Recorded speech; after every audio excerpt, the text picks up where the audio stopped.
Hello,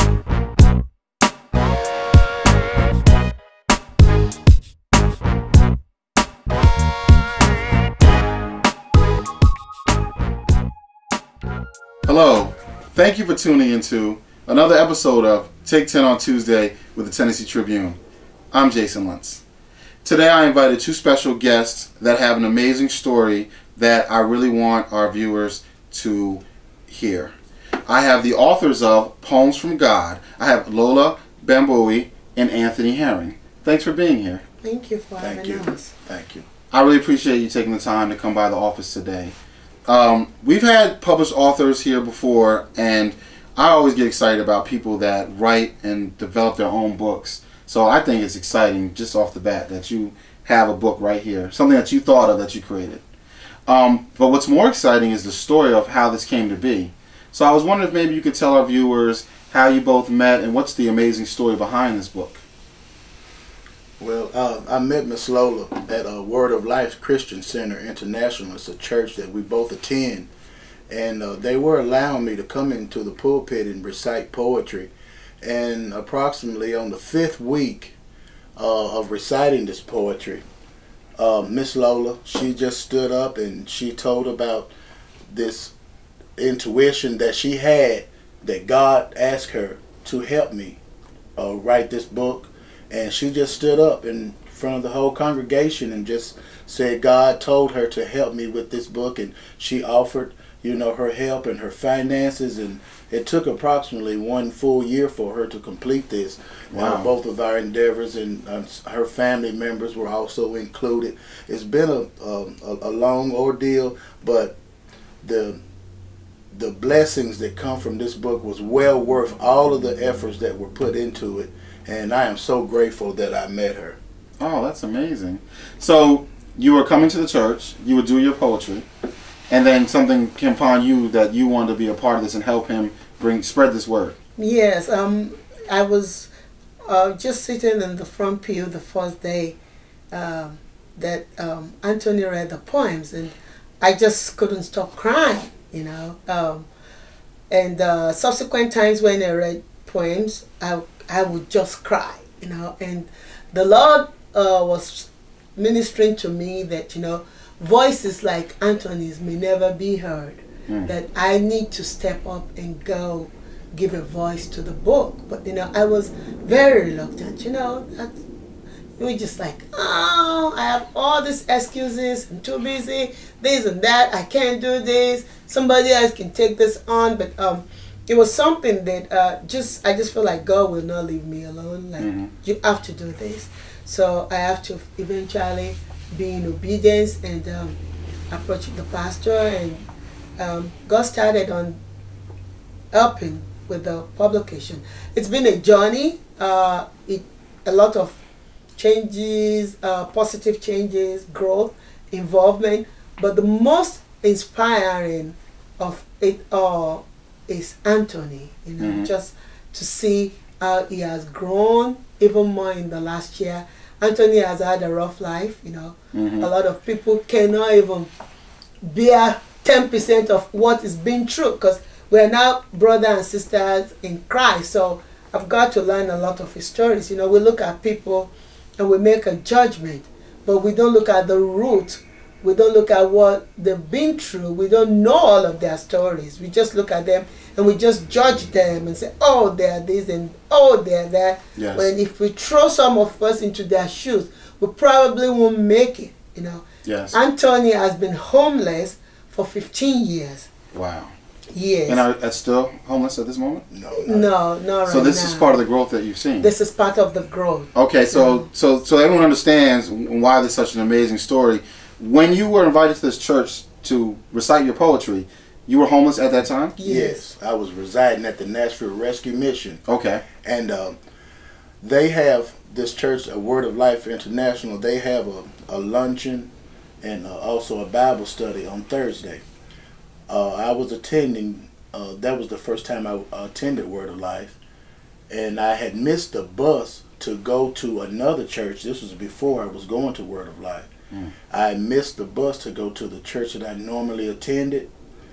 And I saw the Word of Life bus come around the corner, so I just decided to get on that bus. And that is how I actually began to attend this church. Oh, wow. So you went on the bus, you went there, and then when did you let them know that you had this gift of poetry? The very first day. Actually, I wasn't the one that approached Pastor Arthur about my gift. It was a friend of mine. He said, "Man, you have to tell this pastor about this gift that you have. Ask him to allow you to recite a poem today." So he approached Pastor Arthur, and he said, "Okay." And I went up to the podium and recited a poem, and he was just overwhelmed about it. He asked me to read another one, so I read another one. He said, "Read one more," and I read one more. He said, "You have to do that this Sunday," and that's how it all began. Wow. So then were you aware that this was going to happen, that he was going to do this poetry, or you just happened to be there one Sunday? No, I could have been gone. I just happened to be in church that Sunday, and the subsequent Sundays that I read the poems, and I just couldn't stop crying, just sitting there, just listening to him. And I would call him an exceptional talent. You know, I don't know too many people who can write poems like this. You just have to read this to understand the gift and the talent that God has given him. And the most interesting thing about Anthony is the fact that he appreciates the grace of God. Having had a very rough life, he always tells me in conversations that if God didn't give up on me, I believe that he will still be there for everyone who just have the courage to call upon him. That he's been at the lowest times many times in his life, didn't even want to continue to live. And that would be the moment that God would give him an inspiration to write another poem. And they are just like fuels like that kept him going. And it's just truly unbelievable, the talent in this book. And it's right there. Yes, yes. I mean, and the fact a year ago, homeless, and now published author, finding a place. I mean, it's an amazing story. Yes. I'm really glad you were able to come in and share it with us. Another quick question I have is, a lot of our viewers are interested in writing books as well. A lot of people always say, "How can I get a book?" Can we just briefly talk about the process on how you became published? Oh yes, I'm a published author myself. I write a book in psychiatry that is even used as an adjunct book in colleges. Okay. And that was why it was so easy for me to take on this project. But this book is not only about Anthony. Anthony and I have a vision. That was the primary purpose of co-authoring this with him. We have a vision called the Poems from God Project. The vision is to help other people, especially other homeless people who have talents, whether it's writing or craft or whatever talent, to help develop the talents, to help give voices to those that their voices may never be heard, and then so to go and give back to the kingdom, to ministries, you know, to help. You know, his goal is not all about him. This is not a selfish plan. This is more than a book. This is a project to spread the word and be a blessing to others. So if anybody needs help in this area, you know, they can contact us, and we'll try and see how we can help. Okay, well, let our viewers know where they can contact you at. You can reach us at www.poemsfromgod.com. That's the website, and that will take you to our phone number, and that's the phone number. 615-409-5076. Okay. Yeah. Okay, great. I appreciate that. Well, now that you got the book in your hands, I guess this would be a good time. Would you honor us with reading one of your poems? This poem is entitled "While There Is Time." While there is time, let us praise him for his blessings. While there is still time, let us soak in all of his lessons. While there is still time, let us spend time in his presence. While there is still time, let us give him all of the reverence. While there is still time, let us commit to daily devotions. While there is still time, let us give him control of our emotions.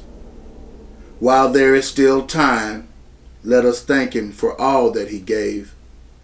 While there is still time, let us make him proud of the choices we make. While there is still time, let us thank him for his mercies. While there is still time, let us give him all of the glories.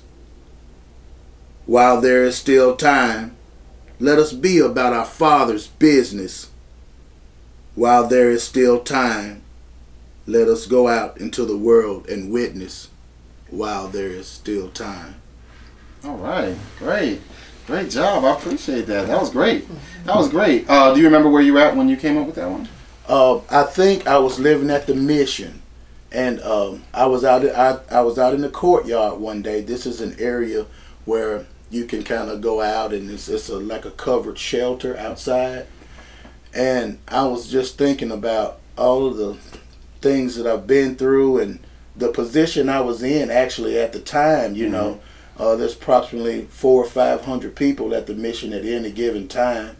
Wow. And there's not a lot of places where you can go to be by yourself and get your thoughts together. But I still thought to myself, I still have to give God glory in everything that happens to me, good or bad, because I know he was in control of my destiny. I've written over 12,000 poems, and all of them were written in hostile situations. The Mission. I used to walk down the street writing poems. Incarcerated. I've been to prison 3 times, you know, and that's where I really, God gave me the message that this was my gift. If you like to know how I came about knowing this, I'll tell you. Yes. I sold drugs in the Nashville area for a while, and I got caught. This was my 3rd time. So I had to go to CCA for 3 years, and this was my 3rd time. My wife was upset. My kids were hurt. I was upset because I just didn't listen to her. She begged me, you know, not to live this kind of life anymore, Anthony. You're freshly out of prison. Why are you always trying to take the easy way out? Wow. And she told me, please don't do this. But I didn't listen, and I got caught again less than 2 months after I was released, and I had to go back for approximately 18 more months. So I was very upset. I was actually mad at myself because at that time I was a very materialistic person. I had a nice house on Percy Priest Lake off of Stewart's Ferry Pike, and we lived well, but my funds were ill-gotten, you know. And in my heart, I knew something was going to happen one day, because there was no way that I was supposed to wake up with all this, you know, money sitting around me, and I'm not doing anything legal to earn it. Wow. You know. So the 3rd time I got caught, I had to do 18 months, and I was so upset. I was in a rage. I was fighting everybody. I went to solitary confinement 10 times in 12 months. I was fighting gang members if they got in my face. You know, I didn't care how many of them it was. I just stayed in trouble the whole time. The guards hated me because I made their job very difficult, and that was my goal. You know, because if I was upset, everybody else was going to be upset around me. So about that 10th time I went to solitary confinement, I had to do 65 days in the hole this time. 65 days? Yes. And I had gotten into an altercation with a guard, and they were just sick of me, you know. So they said, I guess they said they're going to find a way to get about 60 days of peace away from me. So they put me in incarceration, in the hole for 65 days. Upon completion of those 65 days, I went back to my original unit, and immediately after I walked in back into the unit, I saw one of my friends, some gang members were beating him up. They were fighting, And he looked and saw me, and he reached out for me to help him because we always helped each other in altercations. And I hadn't been out of the hole 10 minutes yet. And I dropped all of my belongings, and I was on my way to go help him. And I heard this voice that said, "No, you asked for my help." And I looked around, and I didn't see anyone around, but I heard that voice. So I stopped in my tracks, and he was still reaching out for me. And I just couldn't do it. I went back to my cell, and I sat on my bed, and I remember I began to cry. And I looked out of that little window, and they were still on him, and I went back and I sat down on my bed, and I said, "Lord, I have 2 more years to complete. You got to give me something to do with the rest of these 2 years I've got." And I don't know, immediately this thought came into my head. I know what, I'll write some poems. I'll start writing poetry. So I ordered the pen and the pad, and when my commissary came, usually I'm ready to get the snacks and stuff that come, but for some reason I wanted that pad and that pen. So I got my pad and my pen, I set my other stuff down, and I told God, I said, "God, I've never tried this before. I need you to help me with this new endeavor I want to do." I said, "I tell you what, I'll just write about you and your son, and if you'll help me, I promise you that's the only thing is I'll write about is you and your son." And I said, "In your son's name I pray, amen." And this feeling came over me like I never felt before. It was like a tingly sensation all over my whole body, like a chill. And I asked him to give me a topic. I wrote it down, and I started to write. And it was only 5 or 6 lines long, but it was beautiful. I said, "Lord, I wrote that." And in about a week, they were a whole page long. Wow. And then in about a month, I had to start using those legal size papers because I got tired of cutting my poems off, because the paper wasn't long. So after I began to write those poems on those legal size papers, I began to cry because I knew God had answered my prayers. Because remember, I forgot one major point. When I was in the hole, in incarceration, in solitary confinement is the proper name for it, I asked God to give me a way to get rid of the anger I had. I asked God to give me a way to become closer to Him.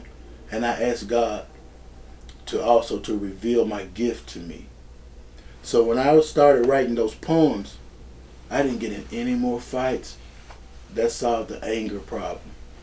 When I started writing these poems, it gave me a way to become closer to Him. That was one of my requests. And the third one was my gift. So through all of those, through the book, He answered all 3 of my prayers through writing these poems, and that's how I began writing them. Wow, that's great. That was a powerful story. I didn't see that coming. That was great. Thank you for sharing that. Yes, sir. I really appreciate it. Thank you so much. I'm really glad that you came today. I definitely see why you wanted to work with him.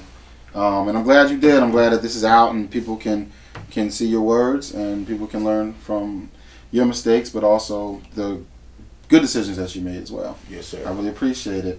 And maybe just, do you want to give the web address one more time before we go? Yes, www.poemsfromgod.com. And the book is only $12.99. And the blessings in this book is worth more than $12.99. So please support this project. Support the Poems from God project. It's not a selfish plan. It's about being a blessing to others. And thank you for also blessing this work. Oh, thank you. I really appreciate it. And once again, you've been tuning into Take 10 on Tuesday with the Tennessee Tribune. See you next time.